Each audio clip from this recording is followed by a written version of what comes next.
Good morning everyone and welcome to my channel English Literature. Today we'll read about the kingship after the age of Chaucer. Actually, I think that whenever we read an age, we must be informed about the political scenario, and political scenario is related with the kings and their works. So we have talked, when we read about Anglo-Norman period, we also read about the Anglo-Norman kingship.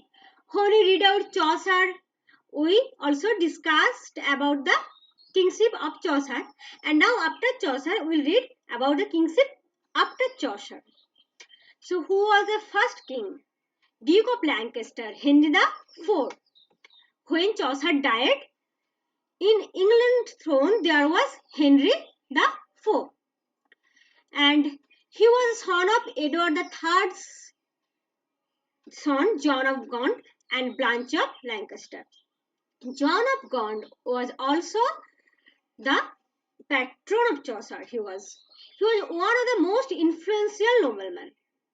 During this reign of Henry IV, Chaucer died and the age of Chaucer terminated.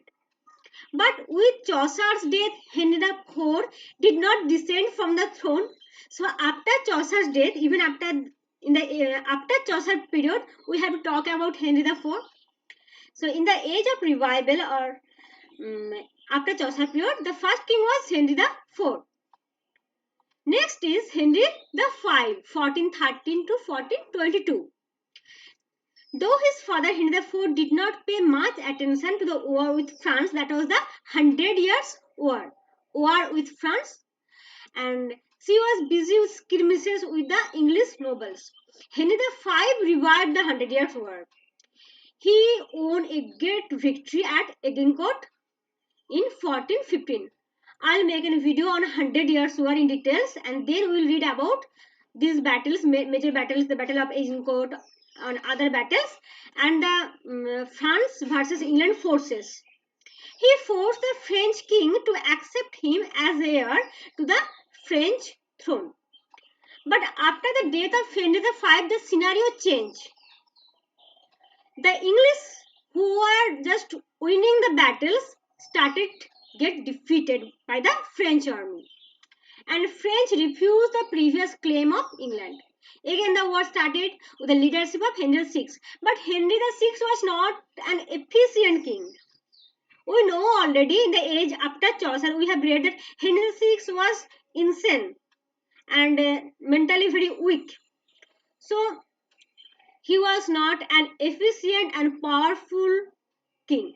And English won the battle till a French peasant girl, Joan of Arc, we have known about him, led the French army and defeated the English troop at Orleans. Joan of Arc. You know this name? Saint John. Have you read this drama? You must read this drama or at least know the name, that is written by Bernard Shaw, Saint John, based on this history. With that battle, French successes were sustained and English were getting defeated. The war came to an end in 1453. So 100 years war stopped in 1453, but it was somehow till rolled on 20 years more. During the reign of Henry VI, the Duke of York, a descendant of Edward III, that is, we talk about War of Roses. That War of Roses was between the two houses, York and Lancaster, and both were the descendant of Edward III, claimed the English throne. This led to a series of civil wars over the control of the English throne between the supporters of two royal houses, Lancaster and York. York symbolizes white rose and Lancaster symbolizes red rose. This was named so the War of Roses.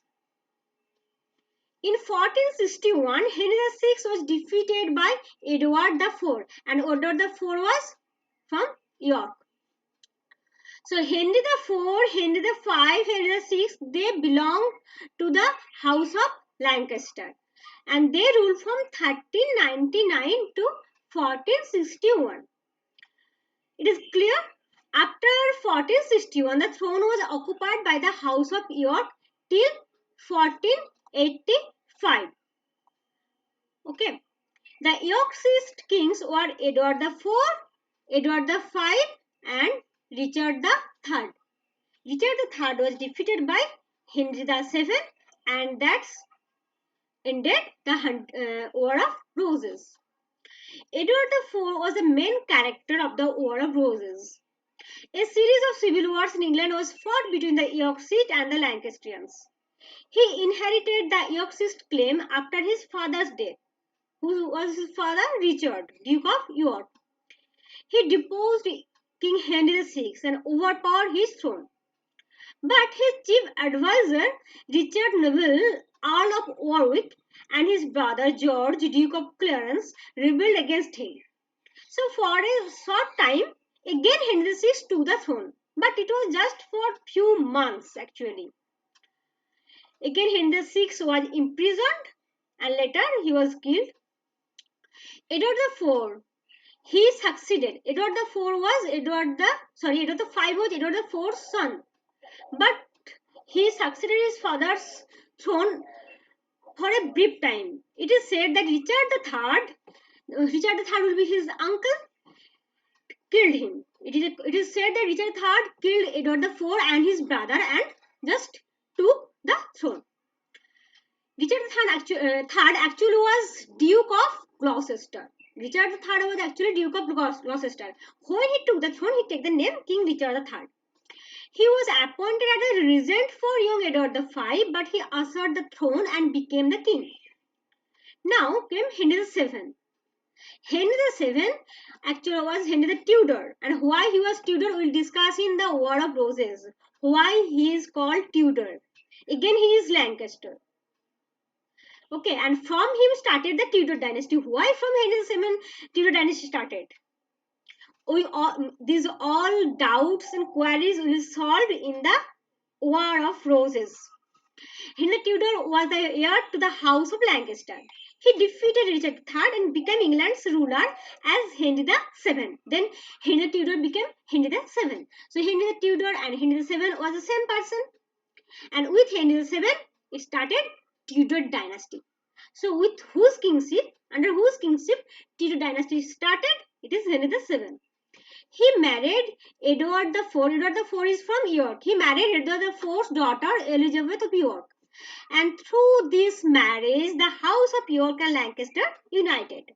And War of Roses stopped in 1485. Started in 1455 and stopped in 1485. 1485. So it's continued for 30 years. Not 100 years, not like 100 years were. But actually 100 years were more than 116. It was called 100 years war. To give a bit solace. The Tudors ruled very successfully over England from 1485 to 1603. They established a powerful and prosperous ruling in England. And during this golden rule, Renaissance flourished to its full form. So we have to know about the Tudor dynasty in very details. Okay, and we will read about the King Elizabeth and Mary in our next videos, where we will read about the Elizabethan period and Renaissance. So, bye for now.